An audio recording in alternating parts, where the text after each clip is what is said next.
Assalamualaikum warahmatullahi wabarakatuh. Perkenalkan, nama saya Belkis Puspa Firdaus dari Prodi Psikologi C. Di sini saya akan menyampaikan tentang materi sholat jamaah. Sholat jamaah memang diwajibkan bagi masyarakat muslim. Definisi sholat adalah sholat berjamaah, hubungan sholat antara makmum dengan imam dengan syarat-syarat khusus dan apabila disebutkan di dalam syarat tentang perintah sholat dan hukum yang berkaitan. B. Syarat dan rukun sholat jamaah. 1. Menyengaja niat mengikuti imam. 2. Mengetahui yang dipelajari imam. 3. Jangan ada dinding yang menghalangi antara imam dan makmum kecuali bagi perempuan dan laki-laki. Yang keempat, jangan mendahului imam dalam takbir dan jangan mendahului atau melambatkan diri 2 rakaat fi'il.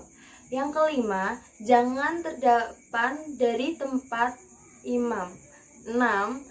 Jarak antara imam dan makmum atau antara makmum dan barisan makmum yang terakhir tidak lebih dari 300 hasta.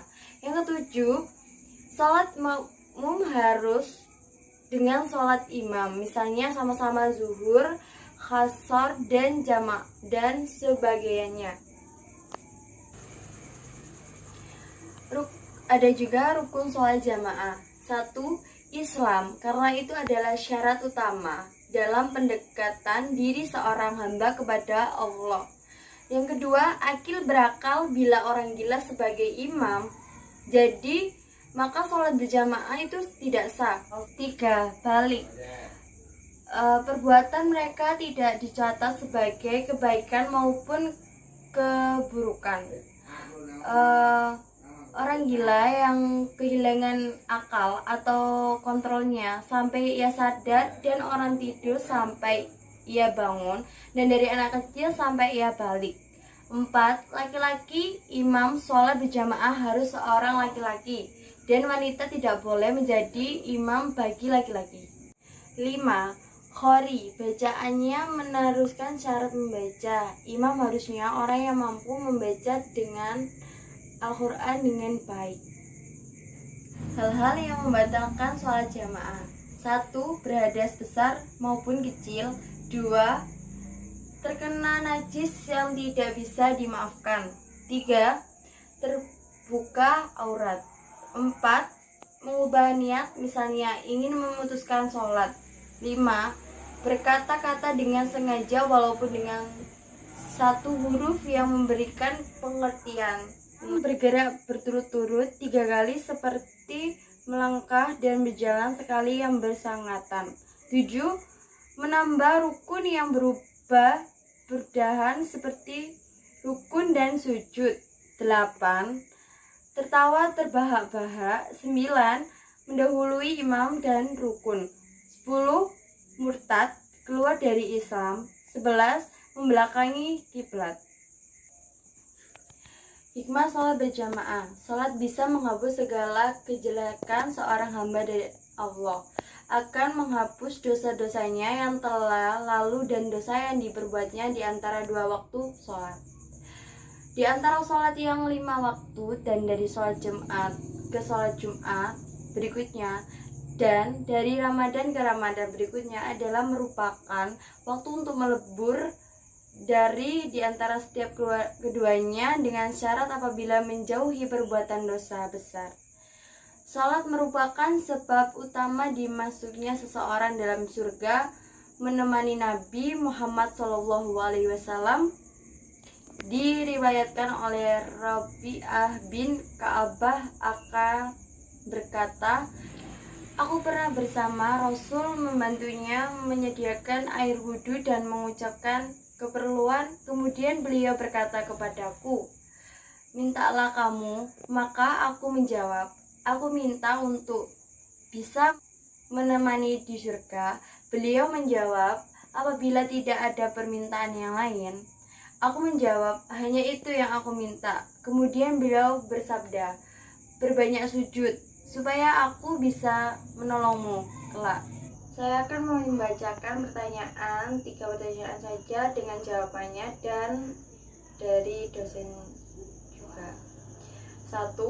Apakah sholat jamaah dikatakan sah jika imam seorang ayah dan makmum seorang anak laki-laki yang berusia 10 tahun sementara anak tersebut belum mengerti banyak tentang bacaan sholat? Penjawab, sah karena imam yang wajib memiliki kemampuan membaca Al-Quran dengan baik dan benar juga fasih. Tanggapan dari dosen, jamaahnya sah sebab anaknya yang menjadi makmum telah tamyiz.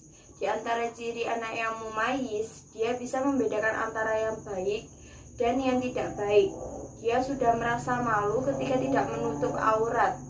Dia mengerti sholat harus serius, yang menunjukkan fungsi akalnya normal. Hukumnya seorang mengimami anak kecil yang belum balik adalah sama dengan mengimami orang lain yang sudah balik. Sebab dalam hal ini sudah tidak ada lagi kemakruh dalam sholat berjamaah, sehingga sholat berjamaah dianggap sebagai sholat berjamaah yang sempurna. 2. Soal pentingnya meluruskan dan merapatkan shaf dan apa hukumnya bagi yang melakukan. Menjawab, meluruskan dan merapatkan barisan atau shaf sholat merupakan anjuran Nabi untuk menyempurnakan sholat jamaah dalam sholat berjamaah, sehingga sholat berjamaah dianggap sebagai sholat berjamaah yang sempurna. 2. Soal pentingnya meluruskan dan merapatkan shaf dan apa hukumnya bagi yang melakukan. Menjawab, meluruskan dan merapatkan barisan atau shaf sholat merupakan anjuran Nabi untuk menyempurnakan sholat jamaah. Sholat jamaah tetap sah meskipun barisan kurang lurus atau kurang rapat, tapi yang menjadi kurang sempurna dalam arti nilainya berkurang.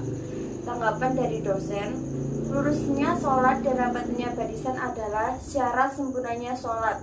Rasulullah sangat menekankan pentingnya merapatkan shaf dan meluruskan barisan pada waktu sholat berjamaah. Yang ketiga, apa yang harus kita lakukan ketika ada yang pingsan, membatalkan sholat berjamaah atau membiarkan saja atau ada opsi lain? Penjawab, jika ada salah satu jamaahnya yang pingsan, tidak harus membatalkan ibadah tersebut atau jamaah tersebut. Cukup hanya orang yang ada di samping kiri kanan jamaah atau belakang jamaah yang pingsan tersebut. Tidak harus semua membantu, cukup yang dekat saja. Tanggapan dari dosen, yang terdekat dengan yang pingsan membatalkan sholat untuk menolong orang yang pingsan, sementara anggota jamaah yang lain meneruskan sholatnya.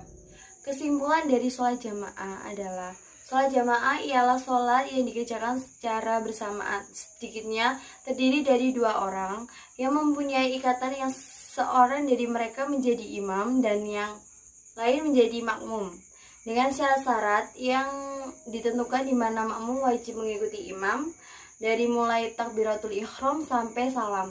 Hukum sholat jamaah menurut 4 mazhab adalah sebagai berikut.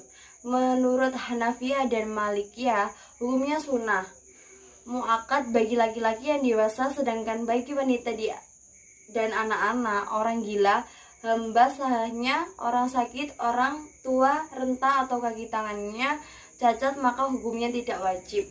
Menurut Syafi'iyah, hukumnya fardu kifayah untuk laki-laki dewasa yang sedang menetap di rumah dan tidak berhalangan dalam melaksanakannya. Menurut Syafi'iyah, hukumnya fardu kifayah untuk laki-laki dewasa yang sedang menetap di rumah dan tidak berhalangan dalam melaksanakan kewajibannya, sedangkan bagi wanita tidak ada keterangan mengenal kesunahannya, lebih utama di rumah. Menurut Hanabilah, sholat jamaah hukumnya fardu. Jumlah orang dalam jamaah menurut 4 mazhab adalah sebagai berikut.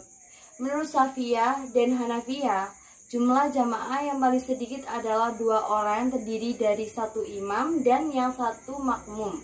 Menurut Malikiyah dan Hanabilah, anak kecil yang mumayyiz remaja tidak sah, tapi menurut Hanabilah anak kecil tidak tamyiz boleh hukumnya dalam sholat sunnah, tapi jika sholat fardu tidak sah.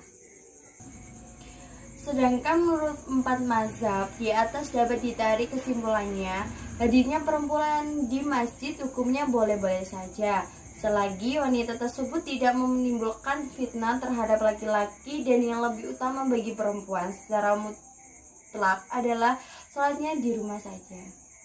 Demikian beberapa hal yang bisa saya sampaikan. Sebelumnya saya mohon maaf yang sebesar-besarnya apabila di dalam penyampaian tadi mungkin ada kesalahan kata atau beberapa pernyataan yang tidak jelas. Saya ini hanya manusia biasa dan tidak luput dari kesalahan. Sekian, terima kasih. Wassalamualaikum warahmatullahi wabarakatuh.